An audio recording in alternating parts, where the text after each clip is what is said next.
बात होगी कि फातिमा खातून की शादी किससे होगी। क्या वो सरोजा, इल्बे या यूसुफ में से कोई एक हो सकता है। कौन सा बड़ा मार्का हमारा मुंतजिर है, जिसके लिए शूटिंग भी मुकम्मल कर ली गई है। साथ ही साथ बात होगी हलीमा की। आपको बताएंगे कि किस तारीखी आल्ब की सीरीज में वापसी हो चुकी है और अगली किस्त में उसकी अपीयरेंस फैंस को शॉक कर देगी।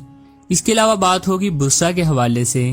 क्या कुर्लू सीरीज का 7वां सीजन भी होगा, जबकि और भी बहुत सी इम्पोर्टेंट बातें वीडियो का हिस्सा होंगी, तो वीडियो एंड तक लाजमी देखिएगा। कुर्लू सीरीज जिसने रेटिंग में एक बार फिर शानदार वापसी की है और गुज़िश्ता किस्त सीजन 6 की सबसे ज्यादा देखी जाने वाली किस्त बन चुकी है। कुछ लोगों ने तो रेटिंग में बेहतरी हलीमा खातून के सीन्स को करार दिया, जबकि आधी से ज्यादा ऑडियंस का ये ख्याल था कि जंगी सीन्स का शामिल किया जाना रेटिंग बढ़ने का सबब बना है।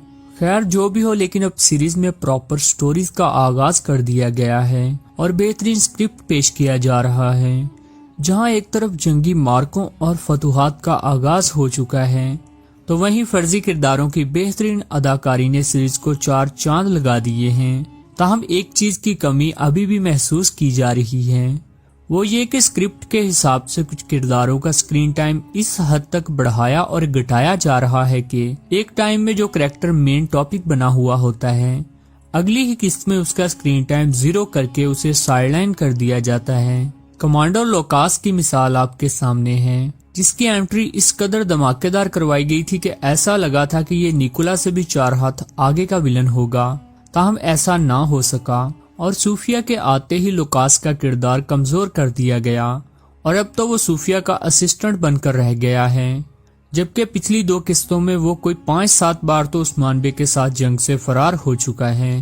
ताहम अब कुर्लुश मैनेजमेंट ने ये गलती सुधारते हुए मंगोलों की तबाहकुन एंट्री करवा दी है, और मंगोल तो है ही बागी और वैशी, जो बिना सोचे समझे ही हर किसी से टक्कर ले लेते हैं। इसलिए अब अगर ये कहा जाए कि उस्मान बे की टक्कर के विलन आ गए हैं तो गलत नहीं होगा। यूं तो कुर्लू सीरीज हो या अर्तुगरुल सीरीज, मंगोलों ने हमेशा दहशत ही फैलाई है। ताहम अब सिनेरियो मुकम्मल तौर पर चेंज हो चुका है। अब उस्मान बे जज्बाती और तेज मजाज के सरदार नहीं रहे, बल्कि एक दूरंदेश और मंजे हुए हुक्मरान बन चुके हैं। इसलिए आपने देखा कि उन्होंने तहम्मुल से काम लिया। ताहम तैमूर नयान से इत्तेहाद करने और उसके मातहत होकर टैक्स देने से साफ साफ इनकार कर दिया है। व्यूअर्स वाज़ेह कर दें कि तैमूर नयान असल में अमीर चौबान का बेटा तैमूर तश है, जिसे उसने इन जमीनों पर गवर्नर लगाया था, और उसने आते ही अनातोलिया में खून की होली खेली थी और सैकड़ों तुर्कों को शहीद किया था। यही वजह है कि उस्मान बे जज्बात को साइड पर रखकर और अपनी आवाम की जानों की खातिर तैमूर नयान से सीधी सीधी टक्कर नहीं लेंगे, बल्कि यहाँ सियासत से काम लेंगे। जी हाँ, तैमूर नयान का किरदार किस्त नंबर 176 में अपीयर हो जाएगा।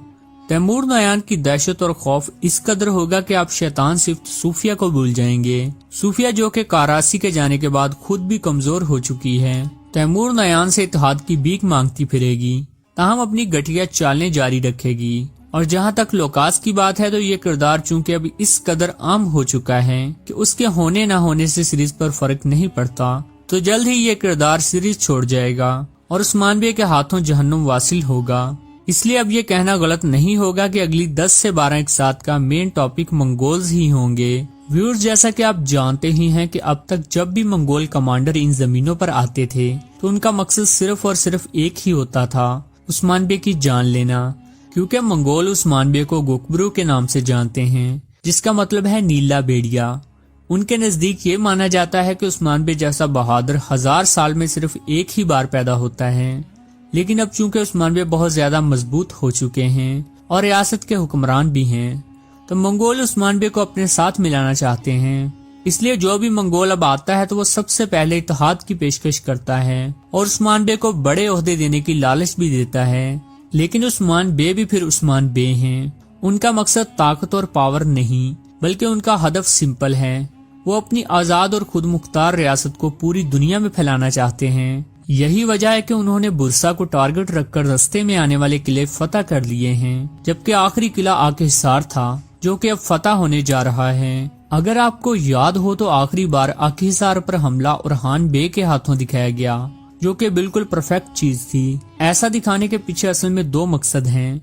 پہلی بات تو یہ کہ سیریز میں اس وقت جو دور چل رہا ہے، تاریخ کے مطابق اس وقت عثمان بے ہر جنگ میں شریک نہیں ہوتے تھے، بلکہ بہت سارے مشن اورحان بے کے حوالے کر دیتے تھے۔ یہی وجہ ہے کہ برسا کے محاصرے کے دوران ہی اورحان بے اتنے زیادہ مضبوط ہو چکے تھے کہ اتنا بڑا قلعہ جو کہ کبھی بازنطینیوں کا گڑھ ہوا کرتا تھا، اورحان بے نے عثمان بے کے بغیر ہی فتح کر لیا تھا۔ جی ہاں، عثمان بے ان دنوں علیل تھے تو انہوں نے ساری فوج اورحان بے کی کمان میں دے دی تھی، جبکہ اورحان بے کے کریکٹر کو مضبوط دکھانے کا دوسرا بڑا مقصد عثمان سیریز کے بعد آنے والی اورحان سیریز کی تشہیر کرنا ہے، تاکہ لوگوں کا اورحان بے میں انٹرسٹ بڑھے۔ اور چونکہ سیزن 6 کورلو اس سیریز کا آخری سیزن ہے، تو اس میں اورحان بے کے کردار کو مزید بڑھا چڑھا کر دکھایا جائے گا، تاکہ بعد میں آنے والی سیریز جو کہ اورحان بے پر مشتمل ہوگی کامیاب ہو۔ تاہم اگر ایسا نہ ہو سکا اور لوگوں کو اورحان کی ایکٹنگ پسند نہ آئی، تو کورلو سیریز کا مزید ایک سیزن دکھایا جائے گا۔ تاہم اس چیز کا امکان اس لیے بھی کم ہے کہ براق جو کہ عثمان بے کا کردار نبھاتے ہیں وہ بہت زیادہ مہنگے ایکٹر ہیں، اس لیے کورلوش مینجمنٹ کی کوشش یہی ہے کہ سیزن 6 کے بعد اورحان سیریز لائی جائے تاکہ سستے ایکٹرز کے ساتھ ہی کام چلایا جائے۔ یہی وجہ ہے کہ اب تاریخی کرداروں کی بھی انٹری ہونے جا رہی ہے، اور روزگار اکسوئے کا کردار بھی جلد اپیئر ہو جائے گا، کیونکہ بہت سے تاریخی واقعات ان کے منتظر ہیں۔ اگر حالیہ واقعات کی بات کی جائے تو حلیمہ خاتون کا کردار مزید کھینچا جائے گا تاکہ سسپینس برقرار رہ سکے۔ فاطمہ خاتون پچھلے دنوں جس کا کردار ہاٹ ٹاپک بنا ہوا تھا، اور ایسا لگتا تھا کہ شاید ساروجہ یا یوسف میں سے کسی ایک کے ساتھ ان کی لو سٹوری دکھائی جائے گی، تاہم ایسا نہ ہو سکا۔ ساروجہ اور یوسف کے کریکٹرز فاطمہ کے مقابلے میں اس قدر کمزور اور سمپل تھے کہ کسی طور پر بھی یہ میچ نہیں بنتا تھا۔ تاہم جب البے کا کردار اپیئر ہوا اور یہ انکشاف ہوا کہ وہ کائی خاندان سے بھی ہے اور سنگر تکن کا پوتا ہے، تو سب کو لگا کہ شاید یہی وہ کردار ہے جس کے ساتھ فاطمہ کی لو سٹوری دکھائی جائے گی، کیونکہ البے کا کردار فاطمہ کی ٹکر کا تھا اور وہ بہت زیادہ بہادر بھی تھے۔ لیکن بعد میں جب البے اور بیگم خاتون کا سین دکھایا گیا تو یہ امید بھی ٹوٹ گئی، کیونکہ فاطمہ سے زیادہ البے کو بیگم خاتون سوٹ کر رہی تھی، کیونکہ البے کی بیوی کی بھی وفات ہو چکی ہے اور بیگم خاتون کے بھی شوہر نہیں رہے، اس لیے ان دونوں کا کپل آڈینس کو خوب بھایا اور لوگوں نے اسی جوڑی کی ڈیمانڈ بھی کی۔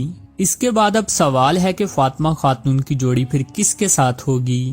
ویورز واضح کر دیں کہ قبیلے میں دو ہی لوگ بچتے ہیں، ساروجہ اور یوسف۔ جہاں تک بات یوسف کی ہے تو یوسف تو ویسے بھی فاطمہ کی ٹائپ کے نہیں ہیں، بچے ساروجہ تو اس حوالے سے اب امید ضرور ظاہر کی جا رہی ہے۔ وجہ یہ ہے کہ بایان بے کے مارے جانے کے بعد چونکہ ساروجہ قبیلے کے سردار بن چکے ہیں اور ان کا کردار بھی اب پہلے سے بہت زیادہ مضبوط دکھایا جائے گا اور وہ پہلے کی طرح بچگانہ مزاج نہیں رہیں گے۔ یہی وجہ ہے کہ ساروجہ اور فاطمہ کی لو سٹوری ہماری منتظر ہے، اور اگر تاریخ پر نظر ڈالی جائے تو فاطمہ خاتون کی شادی کس سے ہوئی تھی اس بارے کوئی ڈیٹیل نہیں ملتی، اس لیے یہ ڈرامے کے رائٹر کے ہاتھ میں ہے کہ وہ فاطمہ خاتون کی شادی جس سے بھی دکھا دیں۔ ویورز آپ کے خیال سے فاطمہ خاتون کی شادی کس سے ہونی چاہیے؟ کامنٹ باکس میں ضرور بتائیے گا۔